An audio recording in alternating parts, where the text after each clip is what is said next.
You know that feeling. The phone rings at 3 a.m. A message from your boss, something you weren't supposed to see.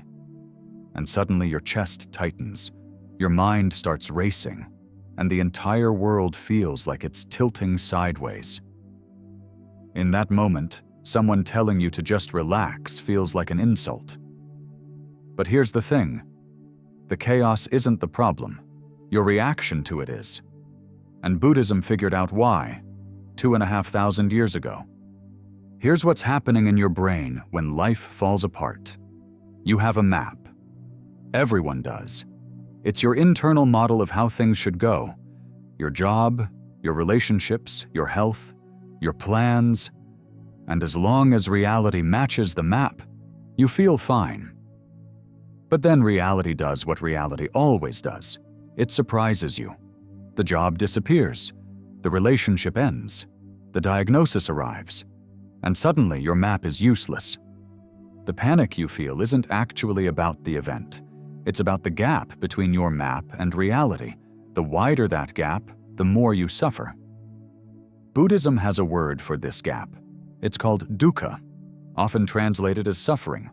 But more accurately, it's the friction between how things are and how you think they should be. Here's the part nobody tells you. You don't suffer because things are falling apart. You suffer because you're clinging to a version of life that no longer exists. And the tighter you hold on, the more it hurts. In Buddhist philosophy, there's a concept called Upekkha. It's one of the 4 sublime states, alongside loving kindness, compassion, and sympathetic joy. Upekkha is usually translated as equanimity, but that word doesn't quite capture it. Equanimity sounds cold, detached, like you're watching your life from a distance without really caring. That's not what it means. Upekkha is closer to this. A mind that stays balanced not because it's numb, but because it sees clearly. It's the difference between being in the storm and being the sky. The storm is real. The wind, the rain, the thunder, all of it is happening. But the sky doesn't fight the storm. It doesn't panic. It simply holds space for it. And sooner or later the storm passes. It always does. The Buddha didn't promise a life without chaos. He promised a mind that doesn't add unnecessary suffering to the chaos.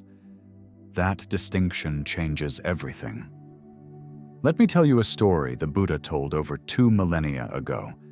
It's called the parable of the second arrow. Imagine you're walking through a forest, and an arrow hits you. It hurts. That's the first arrow. The unavoidable pain of being human. The loss, the disappointment, the physical pain, the unexpected blow. Nobody chooses the first arrow. But then, almost immediately, you shoot yourself with a second arrow. This one is made of your own thoughts. Why did this happen to me? This is unfair. I'll never recover from this. What did I do to deserve this? The second arrow is the story you tell yourself about the first arrow. And the Buddha's insight was radical. The first arrow is unavoidable. The second arrow is entirely optional. When life falls apart, the first arrow is real. The job loss, the breakup, the betrayal, that's the pain.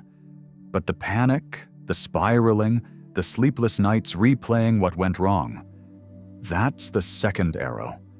And learning to recognize the difference is the beginning of freedom. So how do you actually do this? When your world is collapsing, how do you stop shooting the second arrow? Here are 3 practices. The first practice comes from a framework called RAIN, adapted from Buddhist mindfulness. R-A-I-N. R, recognize. When chaos hits, name what's happening. Not the story, just the raw sensation. My chest is tight. My breathing is shallow. There's fear here. That's it. 1 sentence. A, allow. Don't push the feeling away. Don't try to fix it yet. Just let it be there. Say to yourself, this is here right now. It's allowed. That permission alone releases about half the tension. Try it. You'll feel it. I investigate. Ask yourself, what am I actually afraid of right now? Not the catastrophe your mind is projecting 6 months from now. Right now, in this room, what's actually happening? Almost always, you'll find the present moment is survivable. It's the future your mind is manufacturing that feels unbearable. N. Non-identification. This is the deepest step. Instead of thinking I am panicking, shift to there is panic happening. You're not the storm. You're the sky the storm is passing through. This tiny grammatical shift, from I am to there is one of the most powerful tools in Buddhist psychology. The second practice is brutally simple. When you're spiraling, write down every terrifying thought in your head. Just dump it all on paper. I'll never find another job. Everyone will think I'm a failure. My life is over. Now, next to each statement, ask one question. Is this actually true? Not could this happen. Your mind can always imagine a worst case. But is it actually true right now? I'll never find another job. True or false? You don't know. You can't know. The statement is pure fiction dressed as fact. Everyone will think I'm a failure. True or false?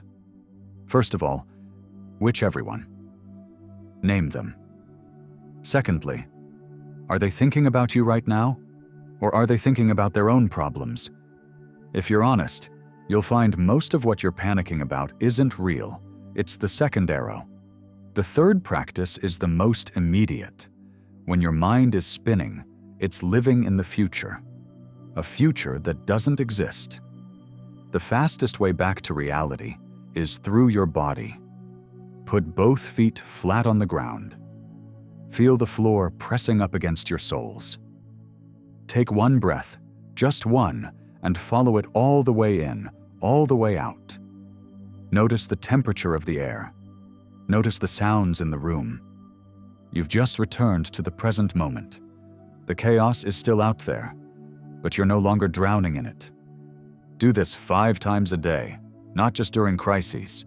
Train it like a muscle, so when the real storm hits, your body already knows the way home. Here's what people get wrong about equanimity.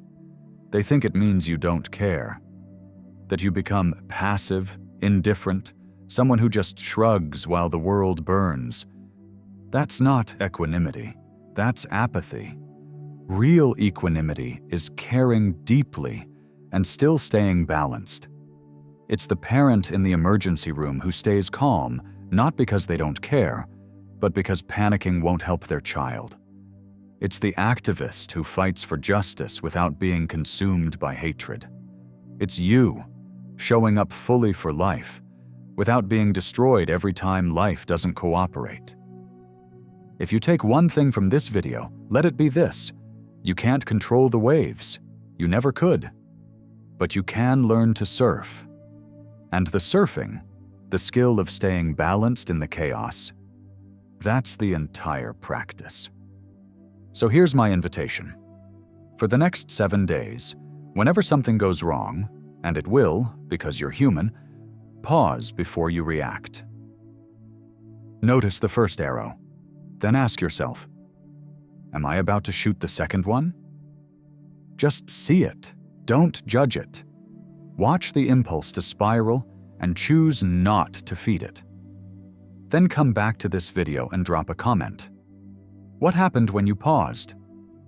I read those comments, and that conversation, that's where the real practice lives. If this resonated, subscribe and hit the bell. More Buddhist wisdom for the modern mind every week.